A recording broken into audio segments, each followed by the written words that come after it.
طارق جمیل صاحب نے معاذ اللہ یوسف علیہ السلام کے بارے میں کہا کہ ان کو گدھے پہ بٹھا کر اور چہرہ کالا کر کے شہر میں گھمایا گیا. یہ توہین رسول ہے، یہ ہو ہی نہیں سکتا. اگر اس جیسی 1,00,000 روایات ہوں ان کو ہم رد کر دیں گے. یہ سب اسرائیلیات ہیں. کسی ایسی روایت کو کہ جو شان رسالت، عظمت رسالت، وقار رسالت کے منافی ہو وہ ہم رد کر دیں گے. اسی طرح سے جنہوں نے لکھا کہ حضرت ایوب علیہ السلام کو جلدی بیماری لاحق ہو گئی تھی، پھوڑے پھنسیاں نکل گئے تھے، ان کو کوڑے کے ڈھیر پہ لا کر ڈال دیا تھا، معاذ اللہ کیڑے پڑ گئے تھے، صرف ان کی بیوی ان کو کچھ خوراک پہنچانے آتی تھی. یہ ساری روایتیں مردود ہیں. نبی کو بیماری تو لاحق ہو سکتی ہے کیونکہ وہ عوارض بشریت میں سے ہے، اور کوئی بھی بیماری کو عیب نہیں سمجھتا، لیکن ایسی بیماری کہ جس سے لوگوں کو گھن آئے وہ نبی کو لاحق نہیں ہو سکتی. وہ اللہ کے محبوب ہوتے ہیں، اللہ کے پسندیدہ ہوتے ہیں. لہذا کوئی جب بھی آپ کے سامنے ایسی روایت بیان کرے جو شان نبوت و رسالت کے خلاف ہو تو اس کو آنکھیں بند کر کے رد کر دیا جائے گا. یہ آپ سب کے علم میں ہونا چاہیے. دوسری بات یہ کہ ہم سب کی تخلیق ایک ارواح کی تخلیق ہے اور ایک اجسام کی تخلیق ہے. یہ قرآن نے بتایا کہ سب کی روحیں پہلے پیدا ہوئیں، اجسام بعد میں پیدا ہوئے. جب اپنی ماں کے بطن میں رحم میں قرار پائے تو 120 دن کے بعد جب وجود بنتا ہے تو پھر روح پھونکی جاتی ہے، مگر روحیں پہلے پیدا ہوئی ہیں. اور سب ارواح سے پہلے روح مصطفیٰ پیدا ہوئی. اس لیے آپ خلق میں اول ہیں، آپ خلق میں تخلیق میں سب سے مقدم ہیں اور بعثت میں سب سے مؤخر ہیں. بعثت میں سب سے بعد میں آئے. غار حرا میں جب آپ پر وحی نازل ہوئی تو یہ عطائے نبوت نہیں تھا، یہ اعلان نبوت تھا.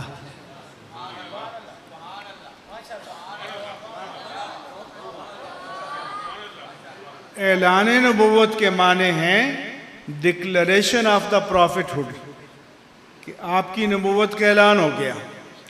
اس لیے کوئی یہ بعضوں نے کہا کہ جی حضور کو بھی پتہ نہیں تھا، اچانک ایسا ہو گیا. ایسا نہیں ہے. حضور نے تو یہ بتایا کہ میں آج بھی مکے کے اس پتھر کو جانتا ہوں کہ جب میں اس کے پاس سے گزرتا تھا تو الصلاۃ والسلام علیک یا رسول اللہ کی آوازیں آتی تھیں.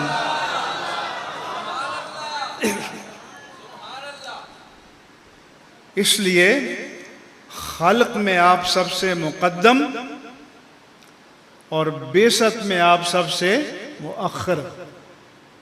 تو ایک صاحب نے لکھا کہ تقدم و تأخر زمانی میں بالذات کوئی فضیلت نہیں ہے. ہم کہتے ہیں کہ اس کو اللہ نے اور اللہ کے رسول نے مقام مدح میں بیان کیا ہے. تو آپ کے تقدم میں بھی فضیلت ہے، آپ کے تأخر میں بھی فضیلت ہے. اس لیے ہم اس کو بھی رد کرتے ہیں. تو آپ کی نسبت سے تقدم زمانی یہ بھی وجہ شرف ہے عطائے نبوت کے اعتبار سے، اور اعلان نبوت کے اعتبار سے تاخر زمانی یہ بھی آپ کا شرف ہے۔ اس لیے اللہ کے رسول صلی اللہ علیہ وآلہ وسلم نے فرمایا کہ فضلت علی الانبیاء بست، مجھے دیگر انبیاء کرام پر 6 چیزوں میں فضیلت عطا کی گئی ہے۔ فضیلت کے معنی ایکسٹرا آرڈینری پرائرٹی۔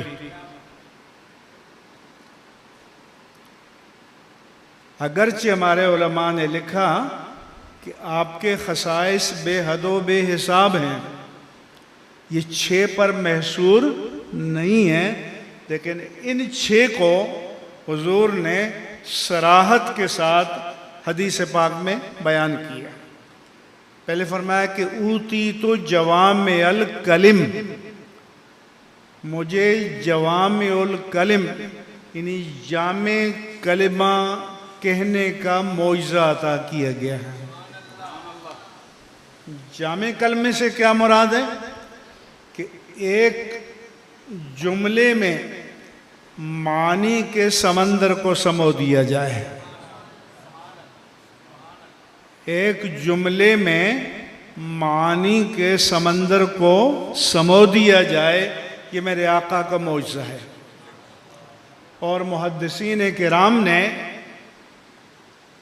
آپ کے جو جوامع الکلم ہیں اس کی باقاعدہ فہرست بھی شروح حدیث میں بیان کی ہے، جیسے انما الاعمال بالنیات، الدین والنصیحہ، اور بہت سارے کلمات ہیں۔ کبھی موقع ہوا تو جوامع الکلم پر ہی بات ہوگی، لیکن اس وقت چونکہ موضوع الگ ہے۔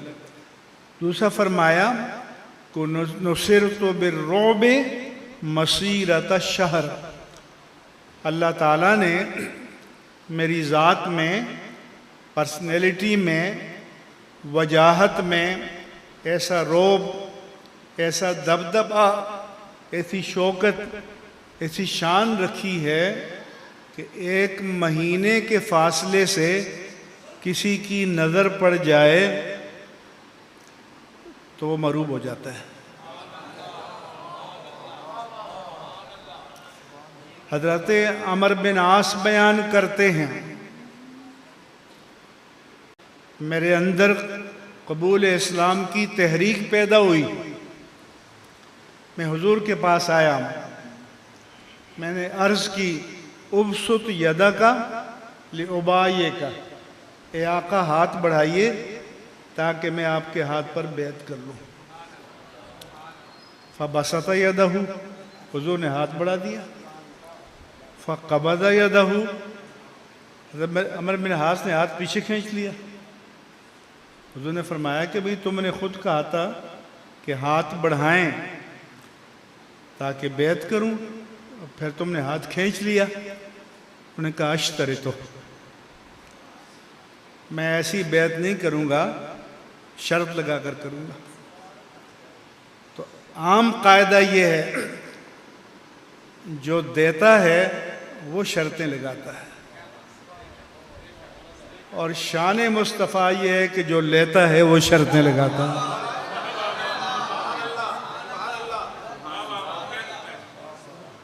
کوئی اور ہوتا تو کہتا جا دفع ہو جا، تجھے نہیں چاہیے تو جا دفع ہو جا۔ میرے آقا نے فرمایا کہ ماذا تشترط، بولو کیا شرط ہے؟ نے عرض کی کہ آج سے پہلے جو میں نے گناہ کیے ان کا کیا بنے گا؟ پکڑو گی؟ ان کی کیا گارنٹی ہے؟ تو میں آقا نے فرمایا کہ تمہیں معلوم نہیں، اما تعلم ان الاسلام یہدم ما کان قبلہ، تمہیں پتہ نہیں ہے کہ اسلام ماضی کی تمام علائشوں کو دھو ڈالتا ہے۔ آج اگر کوئی نو مسلم سچے دل سے کلمہ پڑھ لے تو اس کا ماضی تو دھل گیا، وہ ہمارے اور آپ سے زیادہ پاکیزہ ہے۔ تو پھر وہ کہتے ہیں کہ میں نے بیعت کی۔ پھر جب ان کے انتقال کا وقت ہوا تو دیوار کی طرف منہ لگائے تھے اور رو رہے تھے۔ پوچھا کیوں رو رہے ہیں؟ انہوں نے کہا میری زندگی کے کئی دور تھے، ایک دور وہ تھا کہ جب اللہ کے رسول سے بڑھ کر کوئی میری نظر میں مبغوض نہیں تھا، ناپسندیدہ نہیں تھا، وہ جو زمانہ کفر تھا۔ پھر جب میں ایمان لایا تو ان کا ایمان سچا ہوتا تھا نا۔ پھر کہا میری نگاہ میں کائنات میں آپ سے زیادہ کوئی محبوب نہیں ہو سکتا۔ پھر کہا کہ جب میں ایمان لے آیا تو میں چہرہ مصطفیٰ کو آپ کے جلال کی وجہ سے آنکھیں بھر کر دیکھ بھی نہیں سکا۔ یہ انقلاب برپا ہوتا تھا، یہ تبدیلی آتی تھی۔ آج تو لوگ اتراتے ہیں۔ حضرت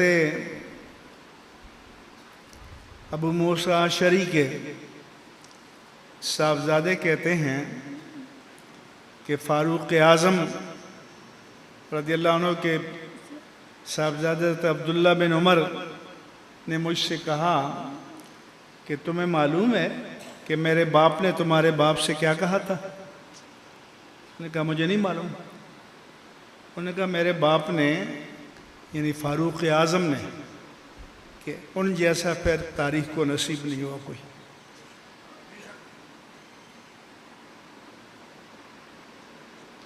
کہا کہ اللہ کے رسول پر جو ہم ایمان لائے، آپ کے ساتھ ہجرت کی، آپ کے پیچھے نمازیں پڑھیں، آپ کے ساتھ روزے رکھے، آپ کے ساتھ جہاد کیا، وہ ہماری نجات کا باعث بن جائے، اور آپ کے بعد جو ہم نے کیا کفافاً رأساً براسن، برابر سرابر چھوٹ جائیں تو میں سمجھوں گا غنیمت ہے۔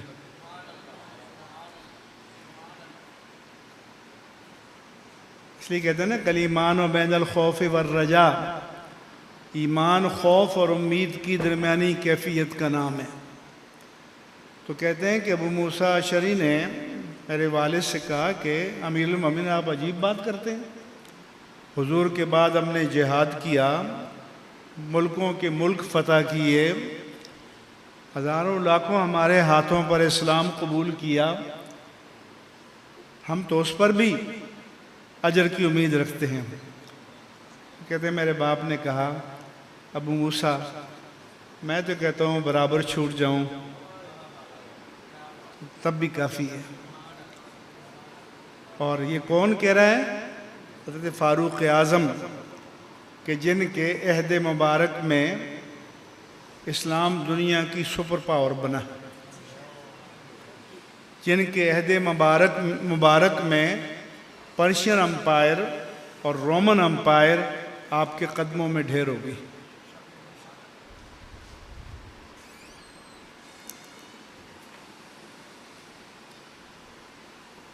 تو یہ نگاہ نبوت کا فیضان تھا۔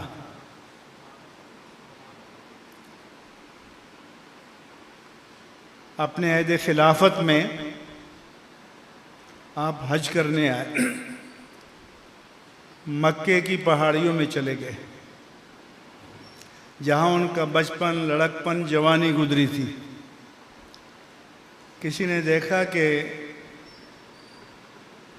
فاروق اعظم رو رہے ہیں، آنکھوں سے آنسو جاری ہیں۔ کہا امیر المومنین یہ تو مسرت کا مقام ہے، شادمانی کا مقام ہے، اسلام اس وقت سپر پاور ہے، آپ کو اللہ نے اتنی فتوحات دی، آپ رو رہے ہیں؟ کہا میرے عزیز یہ آنسو رنج و الم کے نہیں، دکھ درد اور کرب کے نہیں، یہ تشکر کے آنسو ہیں۔ مجھے اپنا لڑکپن یاد آ گیا، انہی پہاڑیوں میں میں اونٹ چرایا کرتا تھا۔ شام کو جب اونٹوں کو باندھنے لاتا تو ان کے باپ خطاب بڑے جلالی تھے، ایک اونٹ کو پکڑ کر باندھتا تو دوسرا بھاگ جاتا، اسے گھیر گھار کے لاتا تو تیسرا بھاگ جاتا، اسے گھیر کے لاتا تو چوتھا بھاگ جاتا۔ تو میرے باپ خطاب مجھے پیٹا کرتے تھے کہ نالائق عمر، تو سے یہ 30 40 50 اونٹ کنٹرول نہیں ہو رہے۔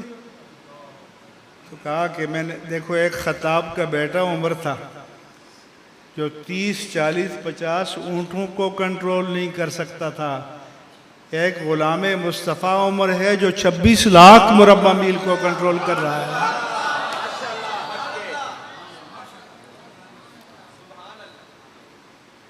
پھر حضور نے فرمایا کہ جعلت لی الارض مسجدا و طہورا، تیسری خصوصیت کہ زمین کو میرے لیے مسجد بنا دیے گئے، پاک بنا دیے گئے۔